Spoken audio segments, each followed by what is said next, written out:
livre para todos os públicos. Olá! Bolsonaro tenta se afastar da imagem autoritária e extremista para evitar o impeachment. Mas a crise política da direita impõe limites à sua blindagem. No programa de hoje, André Singer comenta os impactos dessa crise para o governo Bolsonaro. E o fim do recesso do judiciário pode complicar ainda mais essa situação com o julgamento do habeas corpus de Fabrício Queiroz e do foro privilegiado de seu filho, o senador Flávio Bolsonaro, no caso de corrupção das rachadinhas. Na entrevista central, conversamos com o deputado federal Marcelo Freixo sobre o envolvimento da família Bolsonaro com os milicianos do Rio de Janeiro. Confira tudo isso a partir de agora.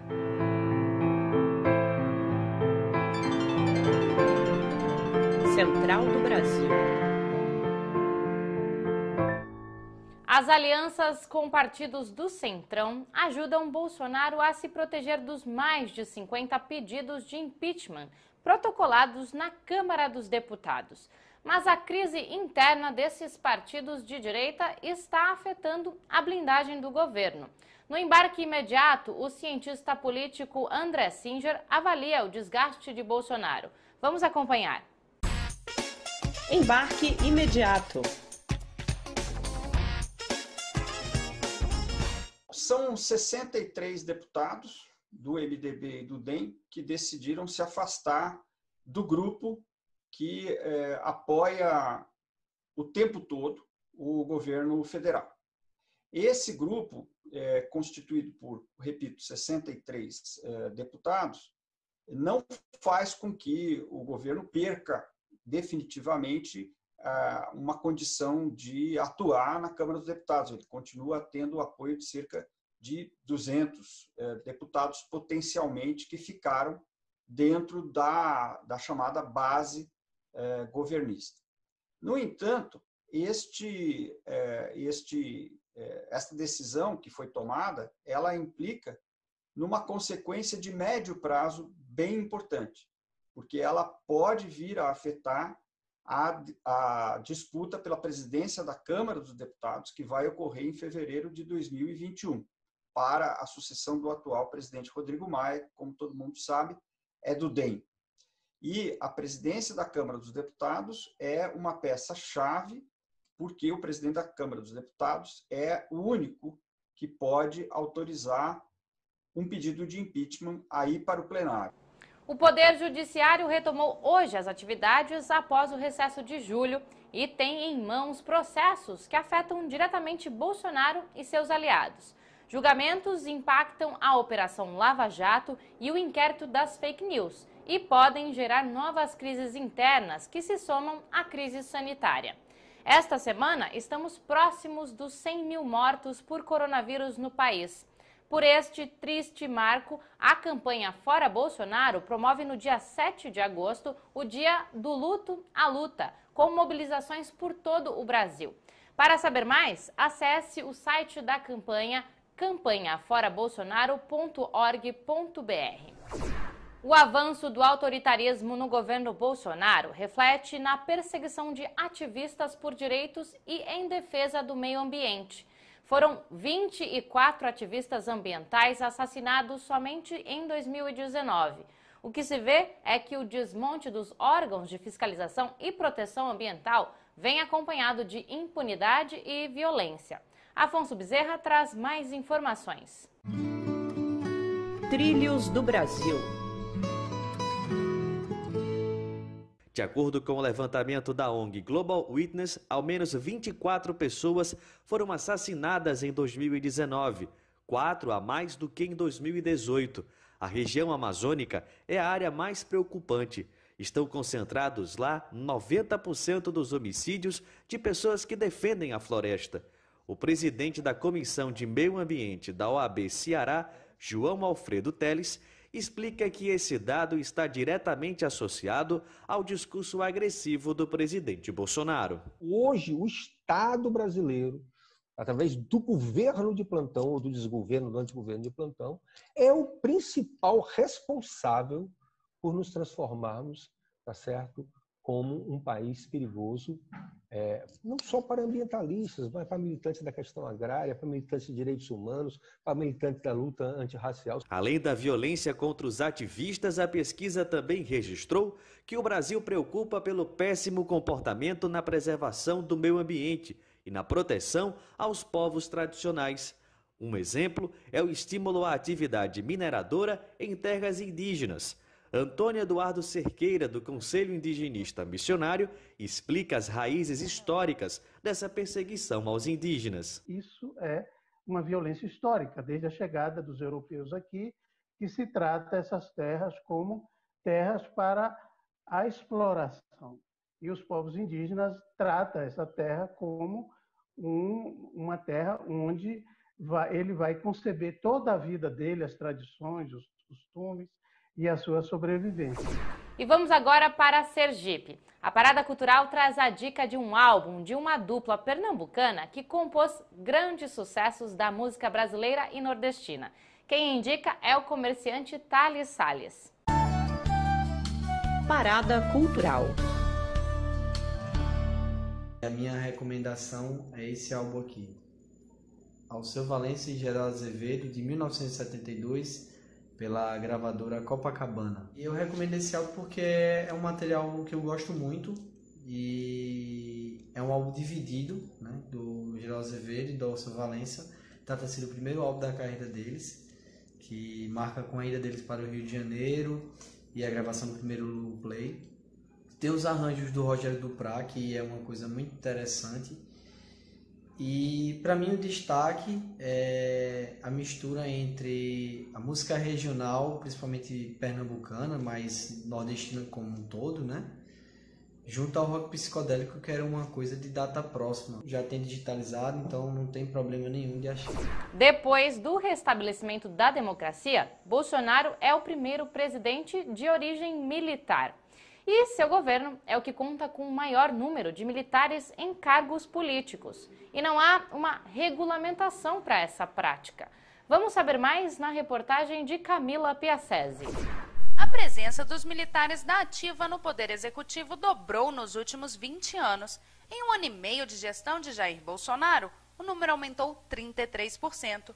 Hoje são quase 3 mil em 18 órgãos, sendo eles Saúde, Secretaria de Governo, Minas e Energia, Família e Economia.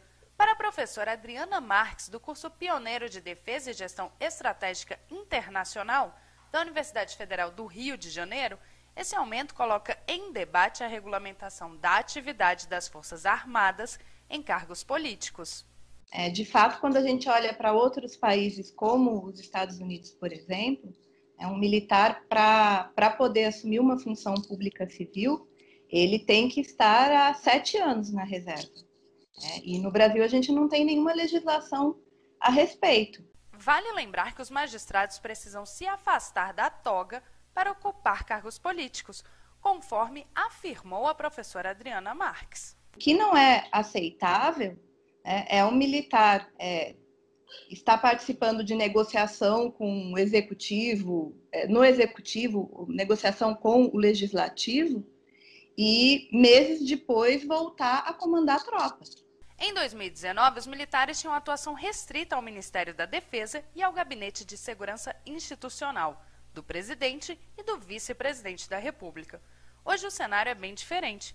E pensando em como regulamentar a presença dos oficiais das Forças Armadas em cargos políticos, a deputada federal do PCdoB do Acre, a bancária Perpétua Almeida, elaborou uma proposta de emenda à Constituição, uma PEC, que exige que oficiais da Marinha, Aeronáutica e Exército, quando assumirem cargos públicos, passem automaticamente para a inatividade. Forças Armadas são instituições de Estado.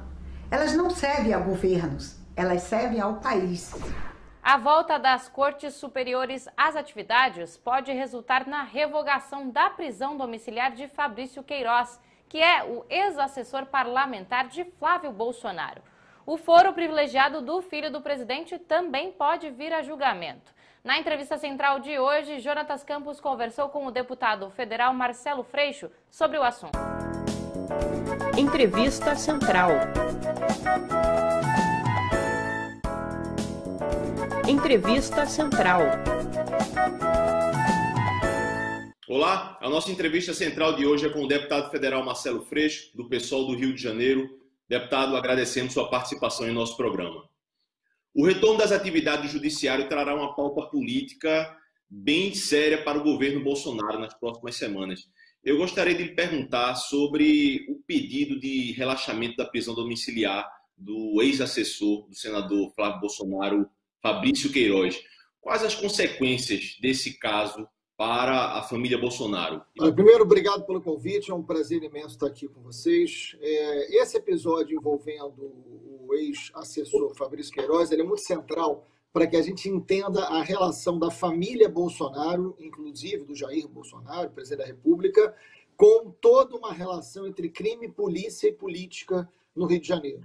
O Queiroz, ele é um policial militar, ele atuou nas áreas de milícia, ele responde a um homicídio junto com o antigo capitão Adriano, que foi morto há pouco tempo na Bahia e era uma pessoa expulsa da polícia por chefiar um grupo de extermínio com ligações com máfia de caça-níqueis.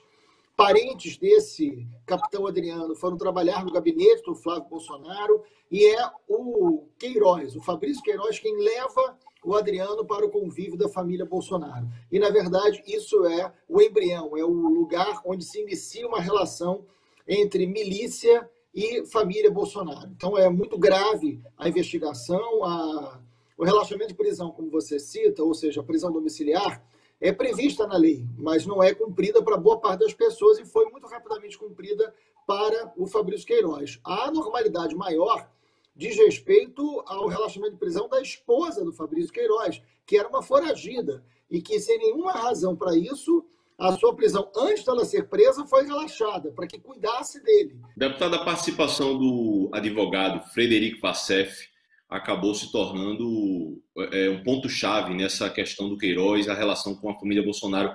Quais as consequências dessa participação do Vassef, em todo caso, e sua opinião, o que é que você acha que vai acontecer daqui por diante com ele e com a família? Sem dúvida é muito grave você imaginar que uma pessoa procurada pela Justiça estava sendo escondida na casa do advogado do presidente da República. Isso é algo sem precedentes, né? Ele era um foragido, ele era uma pessoa procurada pela polícia e ele já estava, segundo relatos de testemunha, de várias testemunhas, escondido há muito tempo na casa do advogado do presidente. Ou seja, havia um interesse da família presidencial em esconder alguém que estava foragido da justiça. Alguém que responde por crimes de corrupção, que certamente tem muito a dizer sobre as milícias do Rio de Janeiro, e crime de corrupção, de desvio de dinheiro público feito no gabinete do então deputado estadual Flávio Bolsonaro. Qual o interesse do advogado, qual o interesse da família em esconder o Queiroz? Agora, esta semana, foi dada uma declaração pelo senador Flávio Bolsonaro dizendo que se nada de anormal tivesse acontecido, o Fabrício Queiroz estaria trabalhando com ele até hoje. É inacreditável a disfarçatez e nada de anormal. O que ele chama de anormal? Envolvimento com milícia, rachadinha, desvio de dinheiro público, funcionário fantasma no seu gabinete. É isso que ele chama de anormal. Não dá para achar que o filho do presidente não tenha relação ou que o próprio presidente não tenha muito a dizer, visto que a relação original com o Fabrício Queiroz, quem estabelece é o Jair Bolsonaro. É ele que coloca o Queiroz para trabalhar no gabinete do Flávio e comandar um esquema de rachadinha envolvendo ali a família. Deputado, o último dia 27 de julho foi o aniversário da vereadora Marielle Franco. O senhor poderia nos contar como está atualmente a investigação do assassinato dela? O caso da Marielle é um caso muito grave. A Marielle é uma vereadora do Rio de Janeiro, brutalmente assassinada em 2018, ou seja, já tem muito tempo, são mais de 2 anos. É um tempo demasiado, né? Então, mas a gente sabe que foi um crime cometido por profissionais, com mando político, e é muito importante que a gente descubra quem mandou matar Marielle, para saber que grupo político é capaz de matar como forma de fazer política. Já tem pessoas presas nesse momento, respondendo pelo homicídio, que seriam os executores, com provas muito robustas sobre eles. São pessoas ligadas às forças de segurança do Rio de Janeiro, são pessoas ligadas a tráfico de armas, ligadas a crimes de milícia e de execução. Agora, a gente precisa saber quem mandou matar. E a gente tem muita confiança que ainda esse ano a gente vai saber quem são os mandantes, de que grupo político partiu essa ordem. A Central do Brasil está terminando. E você pode acompanhar o nosso programa no Instagram, no YouTube da TVT e nos aplicativos de podcasts. Basta acessar o site por meio do QR Code que aparece aí na sua tela. A Central do Brasil volta amanhã.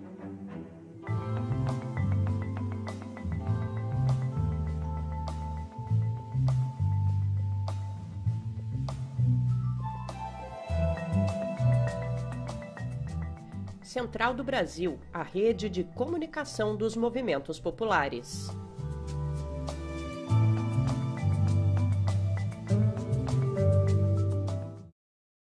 Quem é membro